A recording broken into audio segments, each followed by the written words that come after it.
The power of prayer is enormous if we embrace and embody and activate it. The power of prayer, no matter what its origin, is powerful if we personalize it. Now, many of us may have learned Ecclesiastes by rote when we were younger, or the Lord's Prayer. There are plenty of prayers that many of us learned when we were kids, and we learned it by rote. We learned it in our head so that we could pass a test or not get in trouble or whatever it was, but very few of us actually learned them by heart. That's where they become activated, in our hearts, and then they become activated in our lives. And so I especially have some juju around some of the prayers I learned when I was a kid, because I was raised Catholic.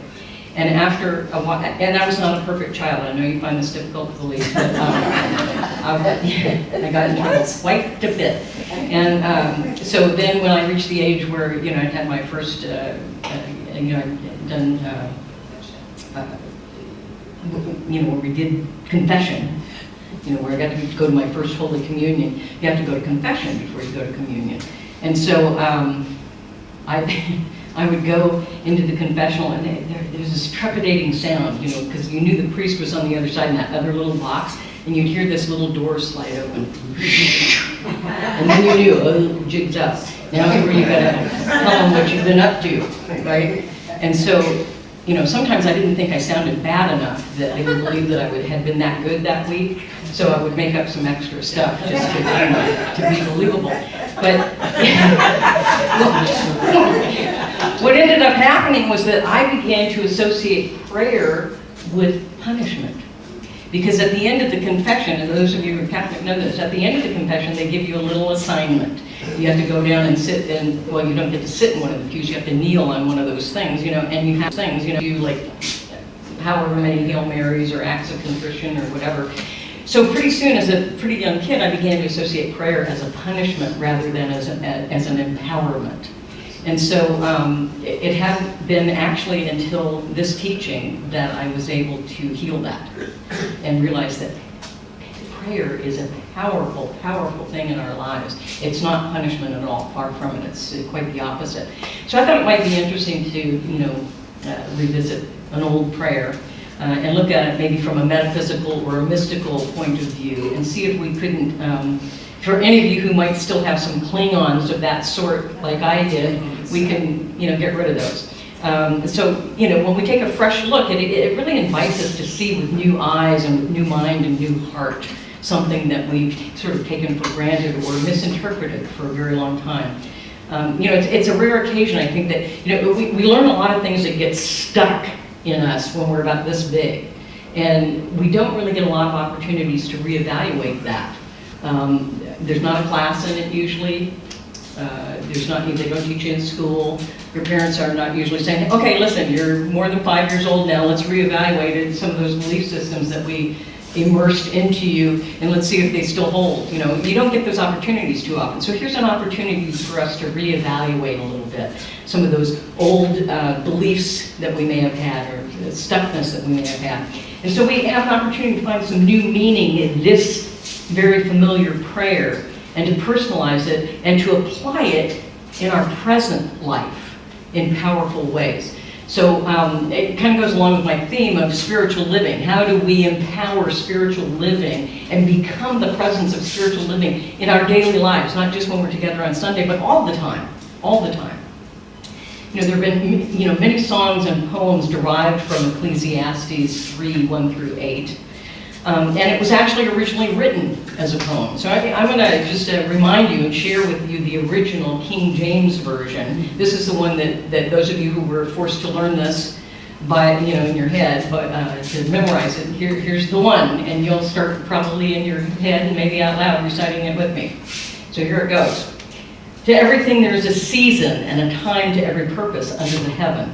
A time to be born and a time to die. A time to plant and a time to pluck up what has been planted, a time to kill and a time to heal, a time to break down and a time to build up, a time to weep and a time to laugh, a time to mourn and a time to dance, a time to cast away stones and a time to gather stones together, a time to embrace and a time to refrain from embracing, A time to get and a time to lose. A time to keep and a time to cast away. A time to rend and a time to sow. A time to keep silence and a time to speak. A time to love and a time to hate. A time of war and a time of peace. Those last few are a little hard for us to swallow, but I'm going to help us make it a little more palatable today. So let's break it down and really take a look at what this prayer is inviting us to, is calling us to. It starts out with, to everything there is a season and a time to every purpose under the heaven. So what is repeated from verse 1 throughout the entire prayer, the entire poem, is a time or a season. And what it's saying is that everything has a time and place in this human life, in this human experience. Everything, including the things we don't like. Bummer, darn. I hate that. But you know what? This is not a time to hate. So we're going to get a bigger idea of all of this.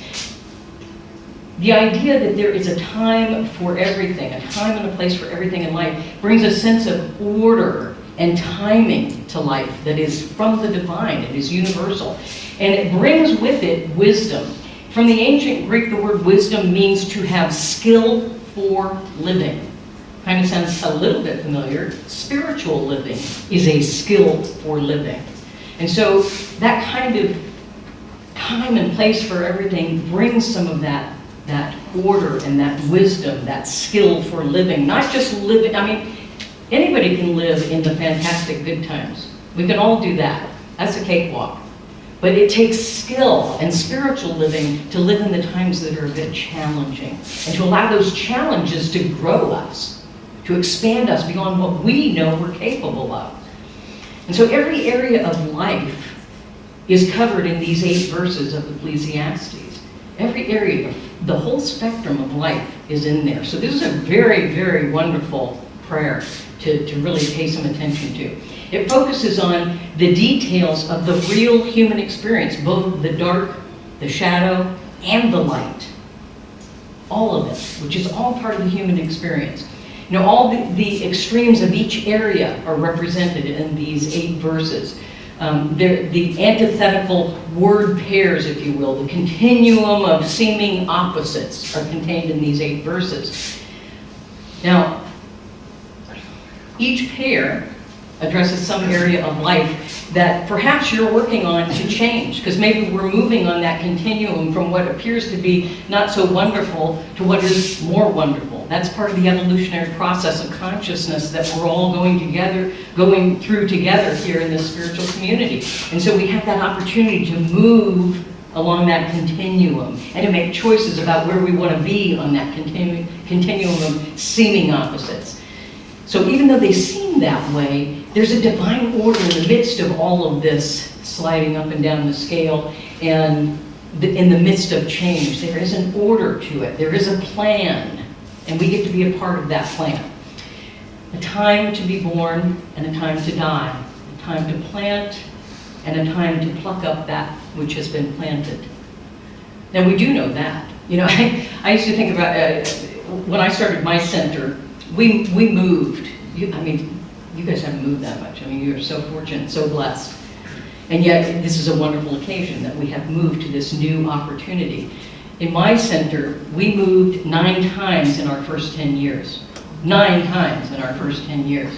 And I finally one day I went, oh, I just got, you know, we're planting a new church pretty much every year. And then we're pulling it up, say, is it growing? And then off we go to the next place.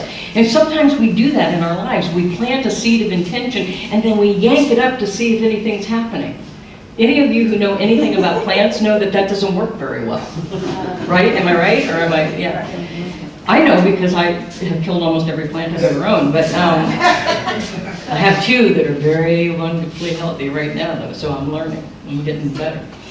So the idea is that there is a time to pluck up. You know, when the tomato's ripe, that would be the time. Not before it's ripe. To say, hey, is there a tomato in there? So timing is everything. You know, the cycles of life, timing and order. And there's a unity a unification and a wholeness and all of that diversity sliding up and down that continuum of seeming opposites. Timing is everything. We hear that saying all the time. Timing is everything. So how do I know what is the right timing? We have to be fully present and really pay attention. And for instance, here's a tricky one. Here's the one that we don't like to talk about. A time of war and a time of peace. A time of war and a time of peace. We don't like to talk about it, but boy, we sure seem to like to engage in it. Look around. So maybe we should talk about it so that we can engage in it less. You know, it's one of the great debates of this country. All my life, it has been one of the great debates of this country. Is this a time of war or should it be a time of peace? You know, I don't think anybody really likes war, even the ones that sort of pretend like they do. I'm not sure that they really like war. I don't know that that's the issue. I think the issue is that, is this a time for war or is this a time for peace? Now let me give you an example. We may all, most of us here would leap up and say, well, it's a time for peace, right? Duh! Number one answer is peace. Well, thank you, Sarah. Somebody else would say it to me. That's good. But let me give you an example, and this is a tough one, and it often comes up in the foundations class. Any of you that have taken foundations, this may have come up in your class. Hitler and Nazi Germany, okay, 1930s. Adolf Hitler was very, very open about his ambitions about conquering the world, but nobody believed him. They didn't believe he was for real. They thought he was just a nut. And they didn't agree with Churchill, who kept saying, we need to have a show of force to stop this man. People didn't want to do that. Neville Chamberlain, who was the person who negotiated with Hitler from Britain, he believed Hitler's lies. He believed he was doing the right thing. I'll negotiate, we won't have to go to war, and we'll have peace. That was not the right time. Timing is everything. We know now, of course hindsight is 20/20 vision, isn't it? We know now from Nazi documents that had Britain and France stood up to Hitler, the Nazis would have backed off. They had no plans to try to go up against Britain and France had they come into it early. Poor timing. It was not the time for peace in that moment. It was the time to be willing to go to war in that moment. They didn't know when to go to war, when to go to peace. And millions of lives were lost in the process. And we encounter those same things today. Hopefully we can learn as we progress. You know, wisdom. How to know the right timing between opposing opposites, seeming opposites along that continuum. Sister Joan Chittister, who I consider to be a New Thought nun, wonderful person, Sister Joan Chittister said, time is the great spiritual director. Ecclesiastes puts it this way, to everything there is a season. Time is the great spiritual director. You know, we can comprehend the process and the purpose of all the times of our lives if we live long enough to get up high enough to see the big picture. You know, we're so often making our decisions in this slice of a moment rather than standing back at the 30,000 foot level and saying, hey, wait a minute, what if? Let me approach this like a chess game where I'm 5 moves ahead and I'm really looking at the bigger picture. What could be all the possible impacts of this choice right in this moment? Those precious moments of our lives, can awaken us to experience ourselves both as human and divine. You know, we talk a lot about the divine experience, the spiritual experience here in this center. You know, Ecclesiastes gives us the opportunity to affirm spirit in all of the dimensions of our life. All of them, even the seeming opposites, even the ones that seem negative or in a sense of lack or separation. Even those are part of the human condition, the human experience, the shadow and the light. And the greater the shadow, my friends, the bigger the light behind it. casting it. So know that it is important for us to fully embrace the human condition and the human experience and to be honest about it and to aspire to the spiritual experience. I'm going to do something that I don't do that often, but it's my duty to do it. My job as a minister, and particularly as an interim minister, is to certainly inspire, to uplift, to empower, to walk with you, to embrace and activate the greater yet to be, the greater possibility of the spiritual experience. And I hope I've done some of that in the time that I've been here. Yes. It's all, thank you. But it is also part of my job, and not my favorite part, it is also part of my job to speak the truth. It is also part of my job to tell you the sometimes less than wonderful, sometimes ugly facts of the human condition and the human experience. And we often don't talk about that here. But it's important that we do. It's almost the same as what we do, as practitioners do and ministers do in spiritual mind treatment or affirmative prayer. We ask you first, what's so? What's so right now in your experience and condition? And what's wanted? What's so, what's wanted? And we work in the gap to close that gap so that we can move into that spiritual experience, that greater yet to be. But we still need to deal with the what's so. We don't get to just leapfrog over it. It's called a spiritual bypass. Yeah, we don't want to do that. So, I guarantee you, we would not be having the human experiences that we're having if we were not supposed to be having them. And it is those very challenges that deepen and grow us and expand us beyond what we even believe we're capable of. And so there is a gift, even in the most difficult of circumstances. So part of my job, I'd say one of my teachers, I'll echo one of my teachers, said that my job as a minister is to comfort the afflicted and to afflict the comfortable. So if you're comfortable, get ready to be afflicted.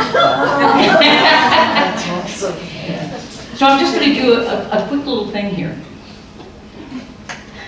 I do not believe in survival. I believe in thrival.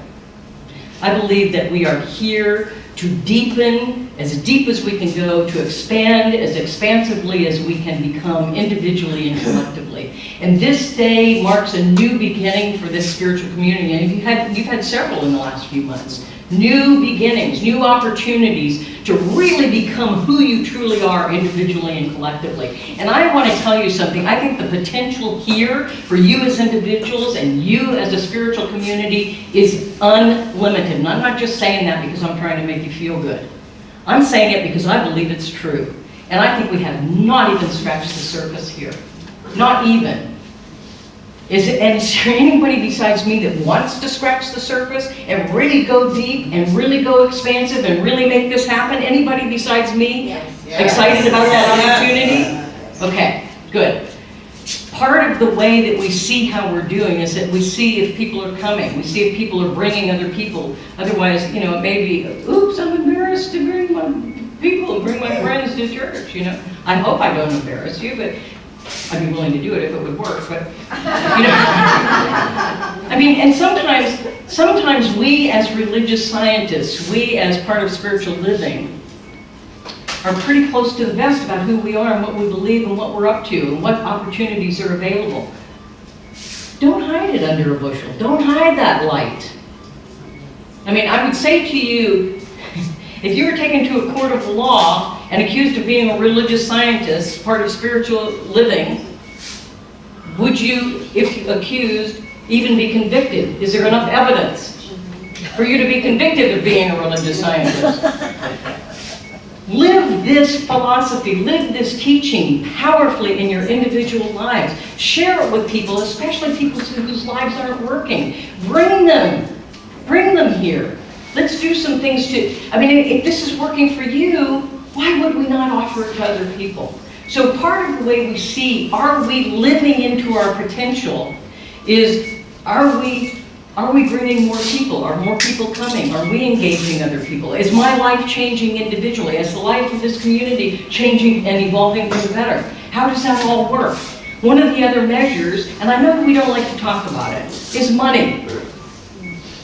And I don't want to talk a lot about money, but I just want to point something out. When I first came here, I felt that it was my duty as an interim minister to be as forthcoming and transparent with information as I could possibly be. And so I was giving you lots of information to include you. That included financial information.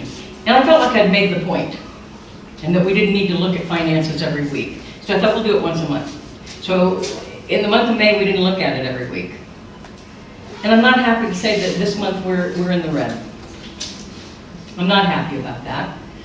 But you know what? It gives us an opportunity. It gives us an opportunity to expand. And I want to tell you, it's not about the money.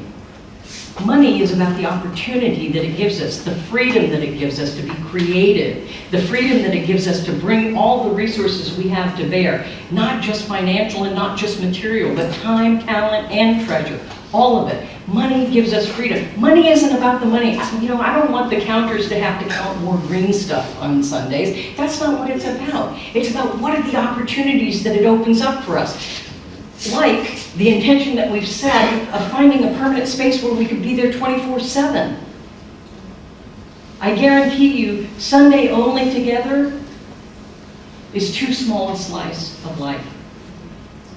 What if we were able, you know, I asked the question last week at the picnic, if other than the Sunday service, if we were to really bring every iteration of what it is to be a center of spiritual living together, what would all those opportunities be? What would be the opportunities we could offer to each other and to the people of Tampa Bay? All the things other than Sunday, right?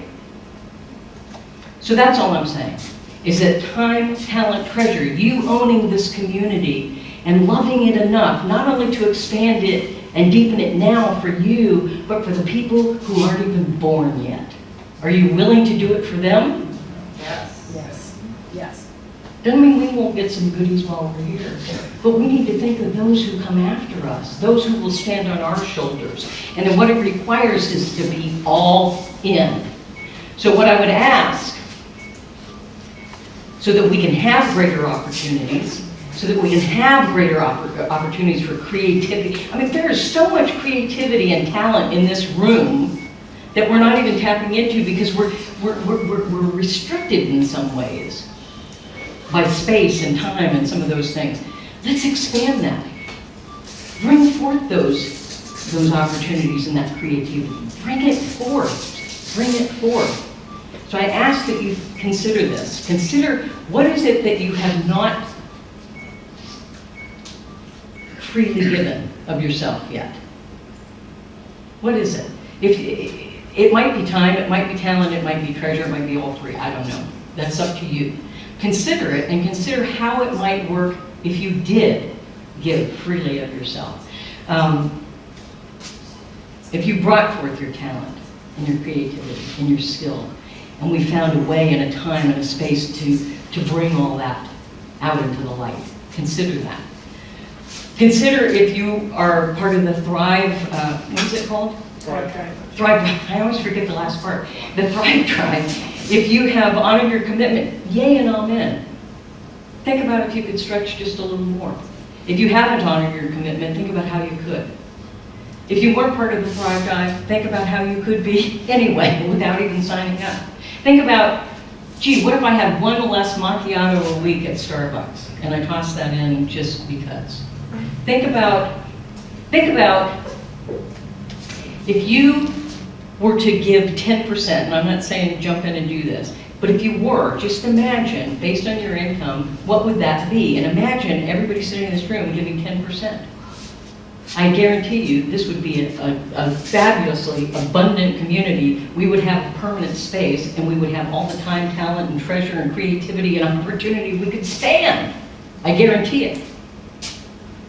The other reason I'm bringing this up I want to give a shout out to the search team, the new ministers search team. They have worked very hard and done a fabulous job of putting together a beautiful profile that will go up this week on the internal website at Centers for Spiritual Living, where ministers will be able to take a look at that. They put together a very attractive package. Tampa looks good, Suncoast Center for Spiritual Living looks good. The one part that's a little not so exciting is the compensation package for the minister. You know, if we want a building, we want a minister. In the human experience, that takes a little bit of money. And I know we don't like to talk about this kind of stuff, but I'll tell you what. Money is simply energy. It is love in action. It is commitment in action. And as long as we're having a human experience, it will be part of it. So this is the part of my job I don't really love, but it's necessary. And I love this community enough that I'm willing to stand here and say, and how do you not be so happy with me today? I love this community enough.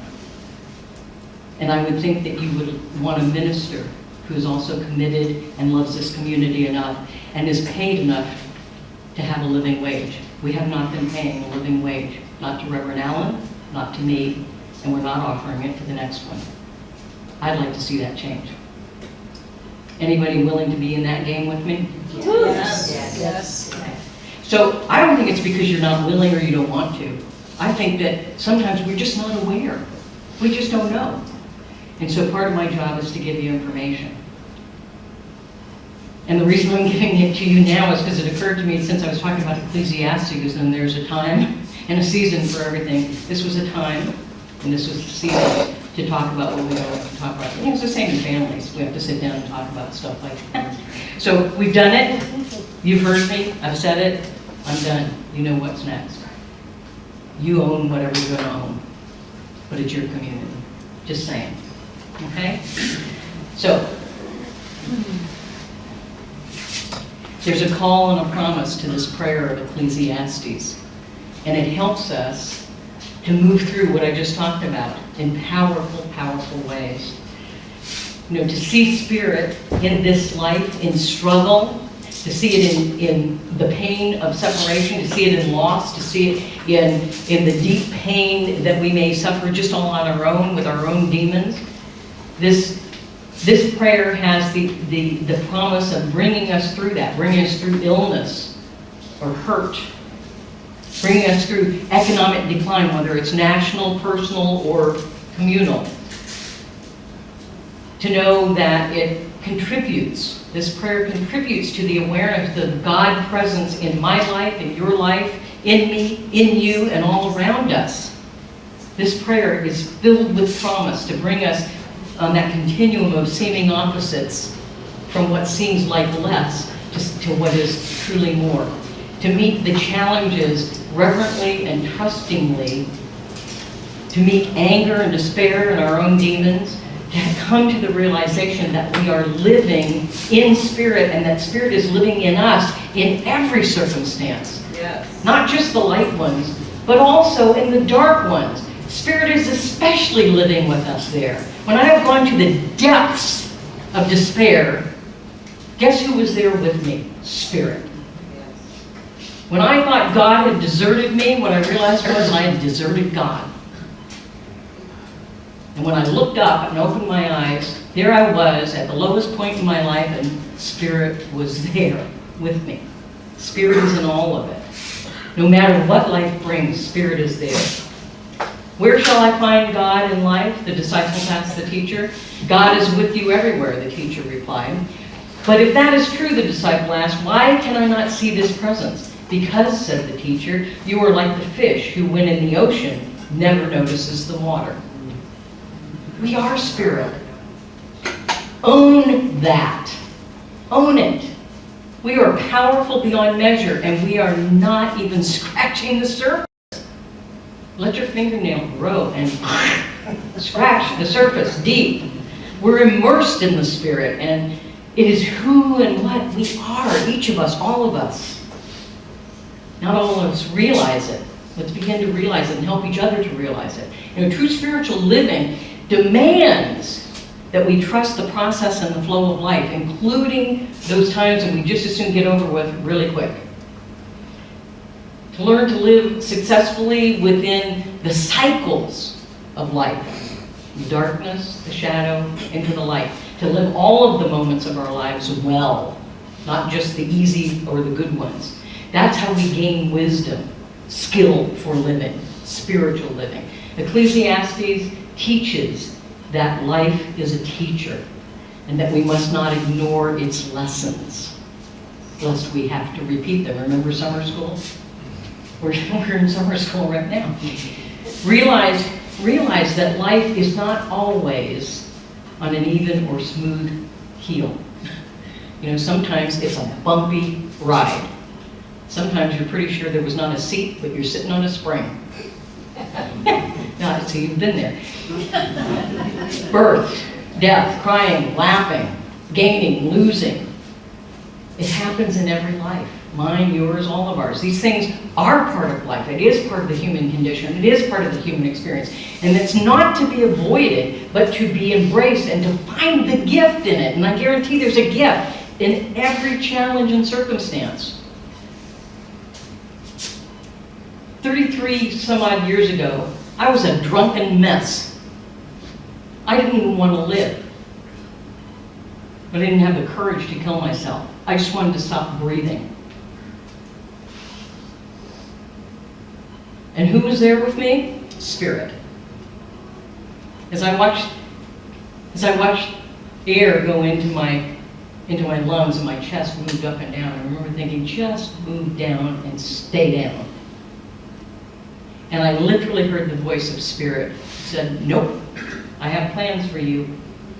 This is not your time. I have things for you to be and to do.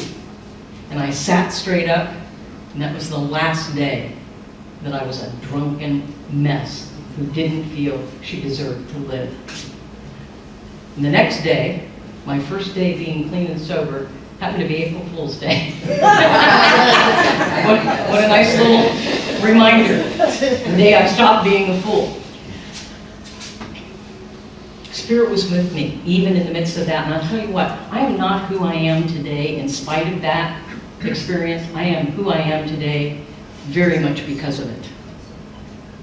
And I like who I am today. I like my life today. Every day? No. Not every day. I have days only, but they're not nearly as bad as that last day. You know, when we miss the moment, and that was a moment for me, I could have missed that and said, oh, this is a terrible day, and not seen the gift in it. When we miss the moment, we mock the moment. That now moment, which is the only moment we really have to be creative and to seize the day. I'm trying to be 30 in our 60s. Forget about it. Doesn't work. I've tried it. Does not work. Or to freeze time or capture a rainbow in a bottle. Also does not work. I've tried them all. And life continues to move forward, whether you're on board or we're not. It moves forward, one awakening at a time. After the next and the next and the next, we continue to awaken. And it's going to happen with or without us. So stretch and grow. Squeeze all the juice, all the marrow out of life that you possibly can, including the shadow moments. Do not resist, but flow with the ups and the downs of life, the light and the shadows. And stand next to someone who's in the light when you're in the darkness. And when you're in the light, stand next to someone who's in the darkness. Dance. Dance the dance of life in its wholeness and its entirety. Become what we could possibly not become without owning the totality of ourselves and our experience. Trust that Spirit is within us and all around us. So, I read the prayer to you from its original King James Version. I want to give you some food for thought as to how we might think about it just a little bit differently. It teaches us that spiritual living is where it's at, and we can take that continuum of seeming opposites and make it spiritual living in our lives. The time to kill what is within us that keeps our soul from flying free. A time to refrain from embracing what is smothering our hearts. A time to weep, to honor the loss of who and what has brought us to this now moment. A time to embrace the good of life. A time to work hard, to reap, to achieve, to assure the fruits of life. A time to gather good things and enjoy the gains of life. A time to love and to find ourselves in the heart of someone else. A time to lose and to let go of whatever has become our captor in life. A time to be born again out of the old ideas and forms into what is fresh and full with meaning. A time to laugh and to let go of looking good. Time to cry and let go of looking good. Time to die, to end things, to stop the carousel, to surrender to what is in this moment. A time of war. And I want to say something about that. You know, we hear a lot now in the news about jihad, the holy war of the Muslims. Jihad, in its original meaning, meant a holy war within. Jihad is the holy war within ourselves where we fight our own demons so we can become who we truly are. And so a time of war, of jihad, with the forces within us that limit and destroy the authenticity of our being. A time to heal ourselves from hurts that hold us back. A time to build up, to co-create a new world that works for everyone. Time for peace, for coming to terms with our shadows, with our demons within us, and the ones we imagine around us. Again, my favorite New Thought nun, Sister Joan Chittister, wrote this: "There is no such thing as a meaningless moment. Life is a growing thing, going from a seed to a sapling, always toward its purpose, the shaping of the self into a person of quality, compassion, and joy. But for that to happen, every segment must be faced and cannot be fled."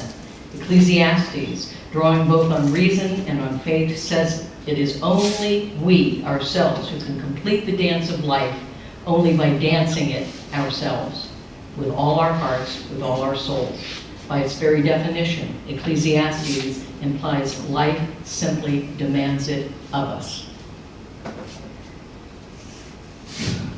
Blessings on your journey of dancing with the miracle that is spiritual living when we embrace all of life, all of it. And so it is.